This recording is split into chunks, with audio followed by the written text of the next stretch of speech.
The Kings fall flat against the Predators. We'll tell you what went wrong. Plus, it's a Kings fan feedback Friday on this edition of Locked On LA Kings. You are Locked On Kings, your daily podcast on the Los Angeles Kings, part of the Locked On Podcast Network, your team every day.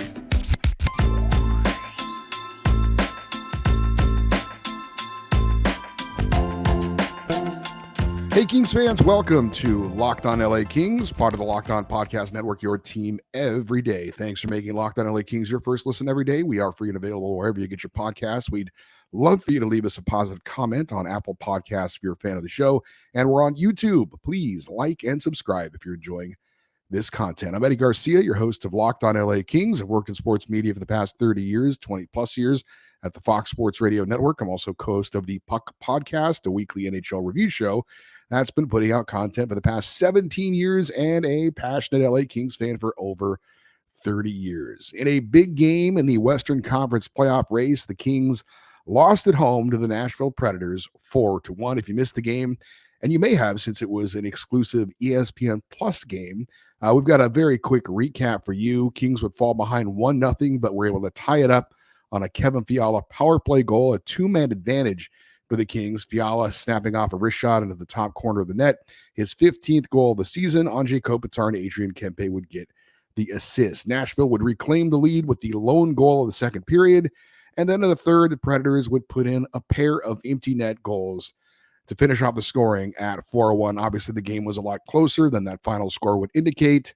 David Rittich took the loss. He allowed 2 goals on 19 shots. Let's check out the game stats in this one. The Kings obviously losing 4-1. Shots on goal favored LA 28-21. Power play 1 for 3 for LA, 0 for 3 for Nashville. Faceoffs 1 that favored the Kings 31-24. Block shots favored the Predators 18-12, and the hits a slight advantage to Nashville 18-17. This game reminded me of one of those games during the dark times under Todd McClellan when we were in that bad stretch where the Kings weren't terrible, but I thought the effort was there, but the execution definitely was not. It wasn't like the Kings didn't have their chances. They did. Alex Laferriere, Quentin Byfield, Trevor Lewis twice, all had break-ins on net and some quality chances to score, and they all failed. Arthur Cali of late had a 2-on-1 to try and tie it up before the internet goals and could not convert. Blake Lizotte, though, was the big addition to the lineup in the game against Nashville. His first game since January the 15th. He played 11 minutes and 34 seconds, played on the wing on the third line, didn't have a point, and was a -1. Hard to judge him too harshly in his first game back and maybe playing out of position, but not a lot going on for Blake Lizotte in this game, and frankly, not a lot going on for most of his teammates in this game as well.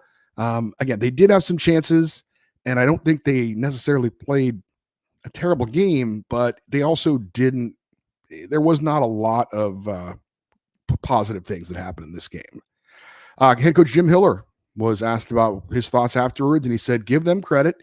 They made it difficult. They really checked us, and that wasn't a surprise. Strong team, so they did a really nice job. So your execution has to be even a little bit better when you're playing a team that checks you that well, and ours wasn't. That made it doubly hard for us to get through that. Again, that was Kings interim head coach Jim Hiller. As far as the pluses and minuses from this game, well, the pluses, I guess the Kings did win the special teams battle. The number one ranked power play in the NHL killed off all 4 Nashville power plays, and the Kings' lone goal did come on a power play. Again, a 2-man advantage, so special teams were better for the Kings. But minuses, I got to say goaltending. And if you've watched or listened to this show for any length of time, you know I'm pretty generous when it comes to goaltending. I think it's an incredibly difficult position, and I give those guys a lot of slack. That said, I thought David Rittich maybe had his worst game as a King, and that sounds funny to say because he only allowed 2 goals, and frankly, 2 goals should be enough to keep you in the game, and the Kings were in the game for most of it. But I thought both the goals he allowed were bad goals. The first one, he looked like he was wearing cement shoes. He just couldn't move or didn't move from his right to his left. Made a half-hearted effort at a poke check with his stick.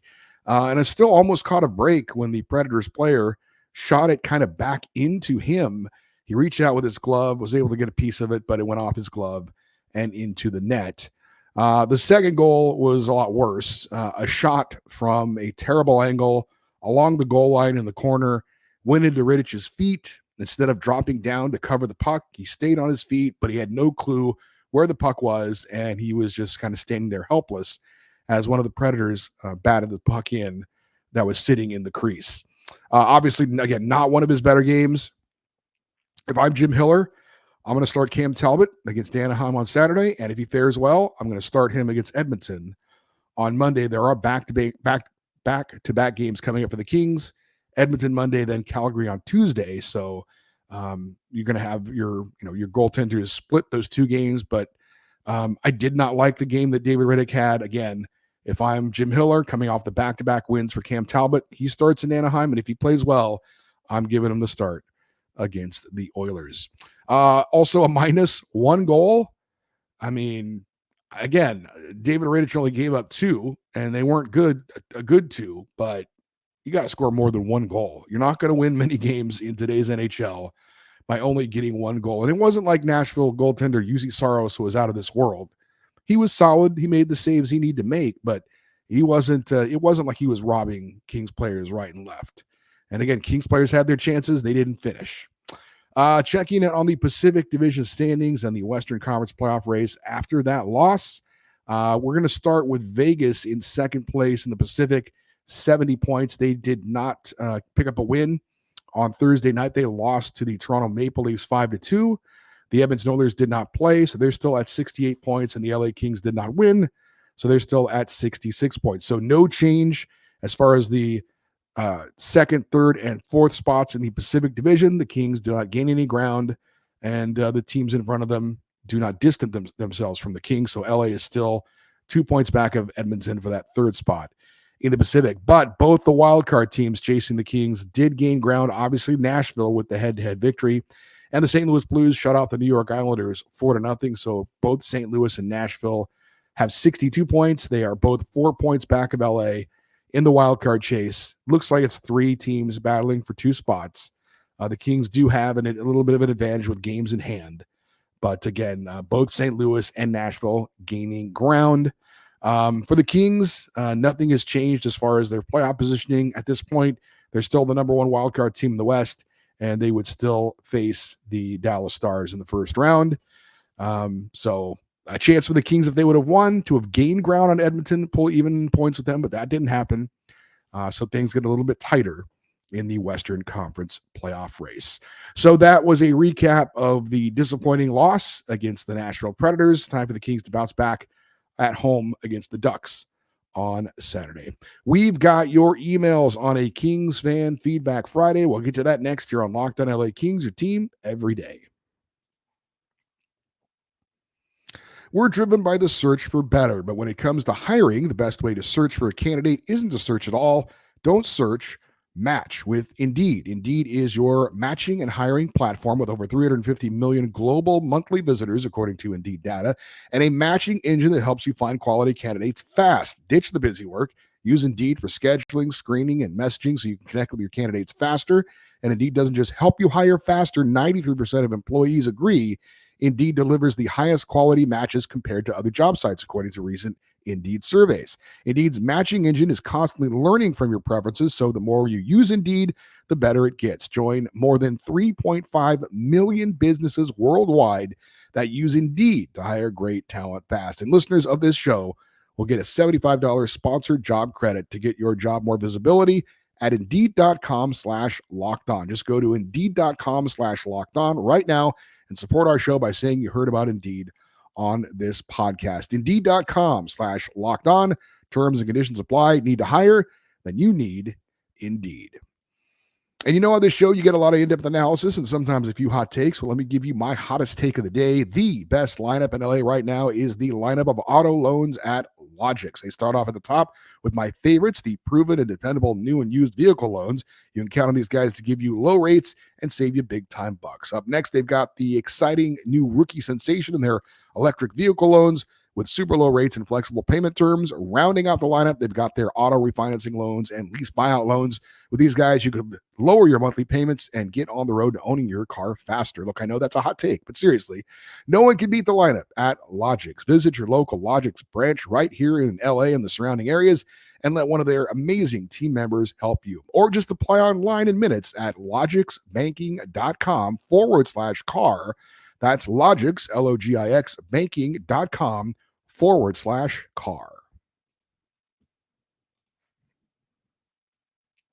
All right, it is a Kings Fan Feedback Friday, so let's get to your emails. I'm going to read these emails in the order in which they were received, and some may have been edited a bit for time reasons. Our first email comes from David. He is in La Habra, and he says, everydayer and first-time emailer, fan since 1978. He says, I am by no means an expert of the game, but what I do in my beer league could hardly be called playing hockey. Nevertheless, a few takes while watching the Bruins game. Leaving players alone in front of your goal and allowing players to skate down the middle will kill you. Please figure it out. PLD before the All-Star break looked like a player who didn't want the puck. He seemed to skate away from play. Now he looks like he wants the puck, and good things are happening. Lastly, great recovery by Clarkey. Best way for redemption is to bury the puck in the net, especially for an OT game winner. So some thoughts on the win over the Bruins from David in La Habra. And it is. I also play beer league hockey, and you are right that nothing we do on the ice compares to anything that these actual players do. You get a little bit of an idea for some of it. It helps you out to understand the game, but it's like comparing slow pitch softball to Major League Baseball. It's a little bit different. Our next email comes from Mort in Oregon. He says, "What a week! It's been a season of highs and lows, and hopefully these Kings can stay hot and roll into the playoffs on a heater.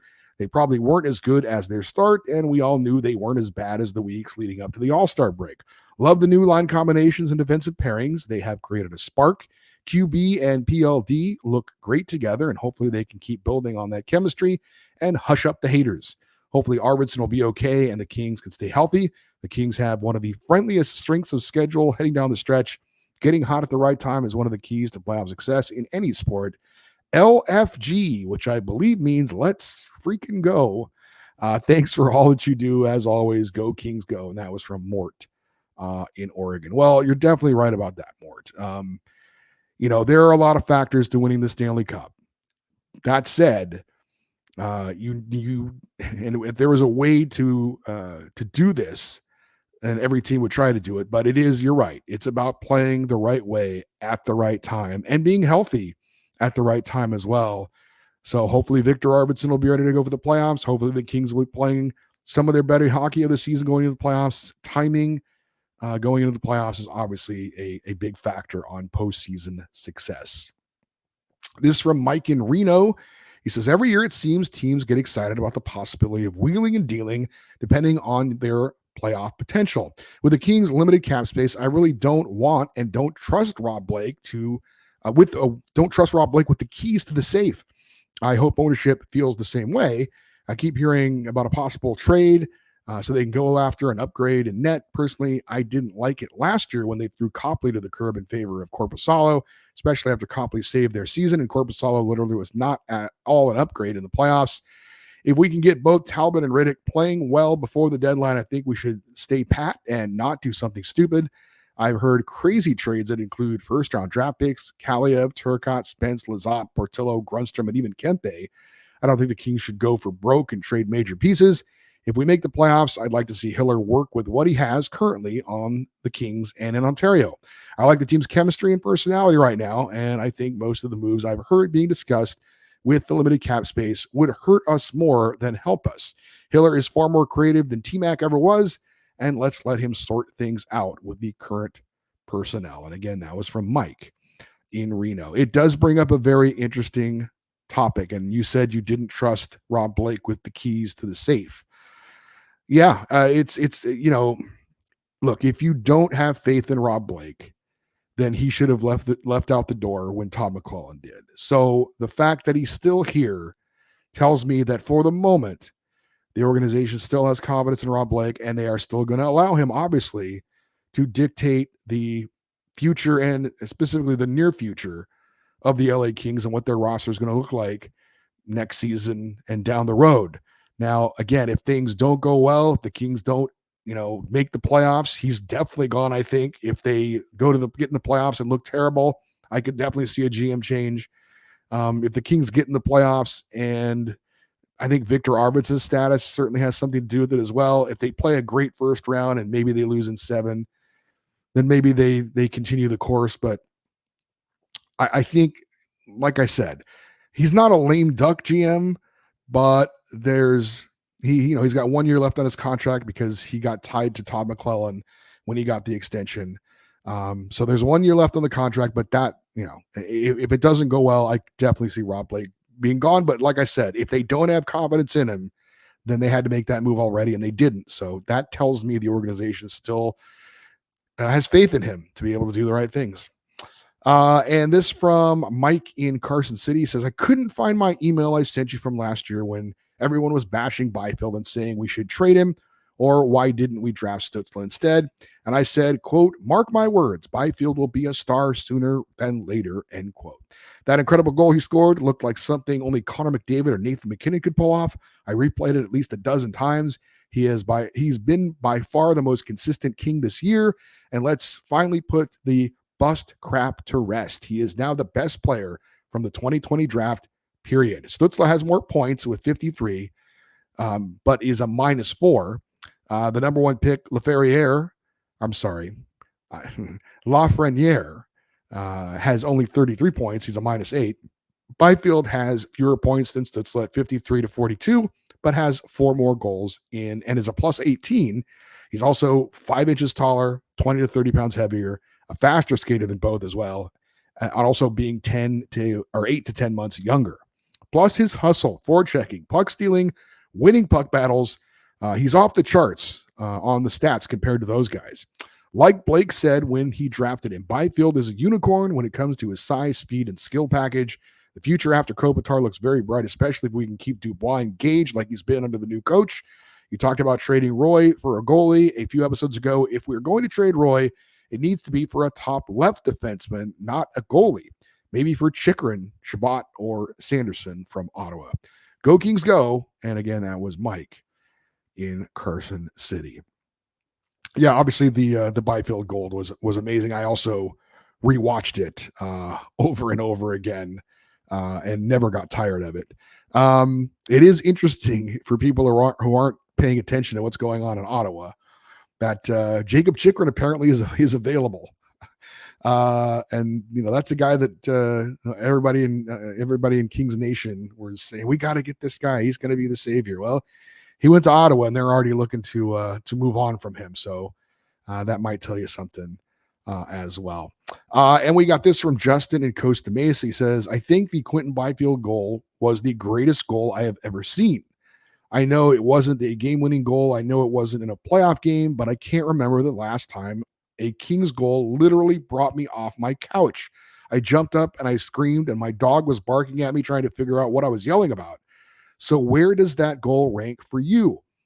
If you have seen a better Kings goal, what was it? And that was from Justin in Costa Mesa. And I don't know how long Justin has been a Kings fan. I'm going to just I shouldn't speculate because I don't know how old he is, but it's a great question. I mean, when you ask me what's the greatest Kings goal, obviously I'm not really thinking in terms of the beauty of the goal necessarily. I'm thinking about Game 7 goals that, win playoff games, or maybe that Tyler Toffoli buzzer beater in Boston. But those weren't pretty goals. They were just kind of dramatic goals. So from just a pure speed, skill, and beauty kind of standpoint, nothing is really coming to mind. Yeah, that's a good question. I would love to maybe get some other fan feedback on that. What is the greatest? See, because greatest is one of those words that could be interpreted in a lot of different ways. Maybe it would have been a better question to ask, was that the most dynamic goal? Was that the most gorgeous goal? Was that the most skilled goal? Something along those lines. It has to be on the list, I would think. I can't remember if Ziggy Palfy ever had any crazy goals like that, or some of the skill guys. Andrzej Kopitar, Dustin Brown, some of those guys, they were kind of straight ahead, straight line. Not saying that they didn't have good hands and skill, but like Byfield, as somebody had said, right, a unicorn, that size, that speed, that skill.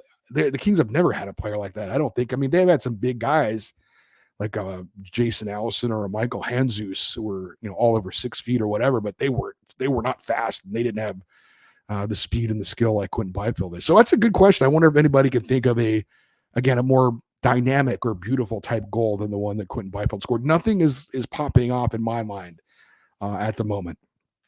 We have more of your emails coming up next here on Locked On LA Kings, your team every day.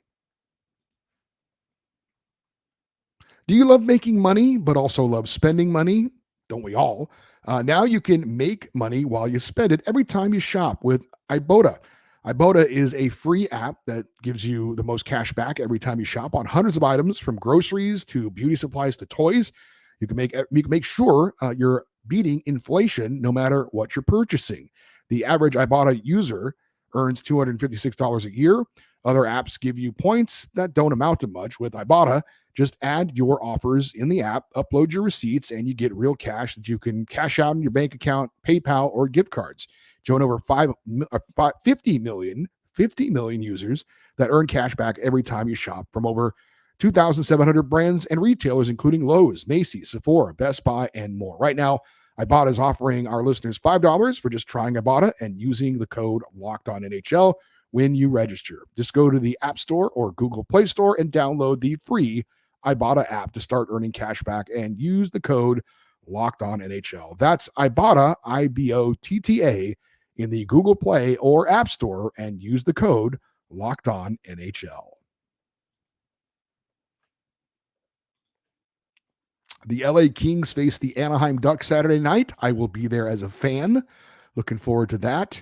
7:30 p.m. Pacific time. Catch every moment of the hometown broadcast of your LA Kings with SiriusXM on the SXM app. Just search LA Kings. Our next email comes from Jeremiah in Hawthorne. He says, everydayer. Thank you, Jeremiah. He says, Byfield is playing really good hockey. I never thought he would be this good. I'm glad he's having his breakout season.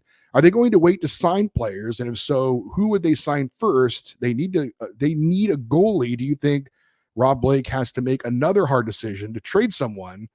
And it's sad how they can't afford Roy. Keep up the good work and go Kings go. Well, if you're talking about re-signing Quentin Byfield, who's still on his rookie contract, Rob Blake has gone on record as saying there's going to be no signings that happen during the season.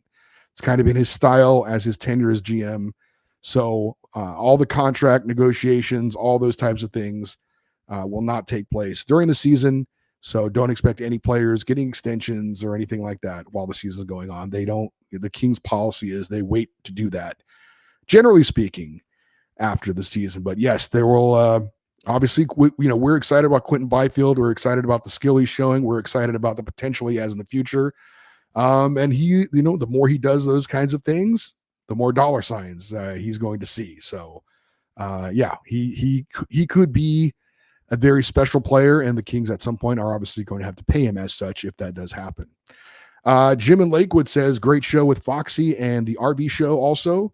Also, as I have always said, I will eat my words when called for without a fight. I won't mention the two players I'm referring to, but as a hint, one is a French Canadian and the other's initials refer to a major position in a pro football game. But my question to you today is, I think, an interesting one. In relation to that guy with the initials of the football nature, do you think that it is ever feasible or possible to have him become a Kobe or a Kershaw or a Garvey of LA, a real superstar known by every Angelino? I guess my question is more, don't you think that they, the Kings, don't know how to push a star besides the obvious one of Gretzky way back and make him a larger-than-life star, a hometown hero, a guy whose name is synonymous with the city? And the answer is yes, but more, I want to know what you think they could do to break the mold. Just curious on your thoughts on this. Thanks, and go Kings go. Are you really making a retraction on Pierre Dubois? I could see Quentin Byfield. But I'm surprised that you're saying that you're not a PL Dubois hater anymore. That's hard to believe. Well, look, for Quentin Byfield, you don't want to put too much on him at this point. He's just starting to kind of blossom, and he seems like a sweet guy. I don't want to call him a kid because he's not a child, but he's still very young. He's okay in front of a camera. He can speak well, but he doesn't have a lot of swagger necessarily. Doesn't have a big personality, and maybe that comes with time. And if he blossoms into a legitimate superstar, I'm sure the Kings will do as much as they can to get him out there. As far as things to do to make him a household name, I don't know what his situation is relationship wise, but if he were to date some Hollywood actress or something like that, a la what we're seeing in football with Taylor Swift and Travis Kelce, that would certainly go a long way to getting his name out there. And getting him involved. I mean, Will Ferrell is a big Kings fan. Maybe he talks Quentin Byfield into being in one of his movies, not being a star, but like a cameo or something like that. Get him out there in on some of these talk shows, Jimmy Kimmel and whatnot. So just things like that. But I mean, at this point, I think it's okay to think about that kind of thing, but I don't think you also want to put too much on him right at this point. But if the skill that we saw in that goal he scores becomes something that he can do semi-regularly, and he starts putting up the numbers and he's being talked about as one of the best players in the league, then as far as becoming like a Kobe, you got to win championships for that. So, there's a lot that goes into it, but the future's bright, but as far as that kind of thing goes, you've got to get out there in things that are not just hockey, get out there in the community, get your face, on the internet, things like that. Maybe the personality comes out a little bit more as he gets older, put up the numbers and the stats, but you also got to win the championships as well. So that's a lot to ask or to project on Quentin Byfield at this point, but I like the excitement certainly surrounding him. This from John in Illinois. He says, I think Hiller's off to a great start. Some of the issues I saw with Todd for years were an unwillingness to make game adjustments, running up minutes on his go-to guys, and failing to adjust the lines and rosters when things were failing. I'm happy to see that Hiller has been the exact opposite so far in his tenure. This team is built on depth, and having a coach who understands how to use that depth will do us well. Moving 55 off the 11 line has been a huge and gives a real headache to the opposition. So far, so good. Now let's let Kaliev have a chance to get back at it. My concerns of becoming a joke franchise have mellowed. We remember that John said the Kings were a bit of a joke franchise. This comes from Robert in Ontario. He says, a newer Kings Reign fan. I've always followed LA sports, but never got into hockey. I was at Dodger Stadium the night we won the Stanley Cup in 2014. This year, I wanted to start watching the Kings, and I became an all-in member at the Reign games, and boy, has it been a year. From the road winning streak to letting go of Todd, it's been a crazy year, but an everydayer since I discovered the show back in October. Love what you're doing. Great work. Well, thank you, Robert. And if there's anything I can ever do to help you become a better hockey fan, absolutely reach out and say hello. And if I've helped you to learn more about the Kings and be a better fan or more informed fan, then that obviously makes me happy. Good to have you on board, and good to have you as part of the Kings family here as a new fan. Finally, this from Isaac in Norwalk. He said, tough loss against Nashville, but I truly believe we have a playoff team. PL is finally producing, and Byfield is proving his critics wrong. I thought you might get a kick out of seeing the birthday cake my family got me, and Isaac included a photo. I won't share it with you if you're watching on the YouTube channel because it's him and his two kids, and I don't want to show you pictures of his kids. But Isaac, two things. The crown you're wearing, the King's crown, the cake is beautiful, by the way. The crown you're wearing is spectacular, but your dog in the background is hilarious. His dog is outside in the backyard looking through the window with his paws up, and it looks like he's posing for the picture. It is absolutely hilarious. Isaac, if you give me permission to post that on social media, I would love to share that with the rest of the Locked On LA Kings family. That's going to do it for today's show. Thank you all for participating. Appreciate all the emails. If you want to send an email for a future show, it's lockedoneddie@gmail.com. Stay interactive with the show on social media, Twitter, X, Instagram. We are at Locked On LA Kings. I'm Eddie Garcia. Thank you for listening and watching Locked on LA Kings, part of the Locked on Podcast Network, your team every day. Have a great weekend. We'll talk to you on Monday. And as always, go Kings, go.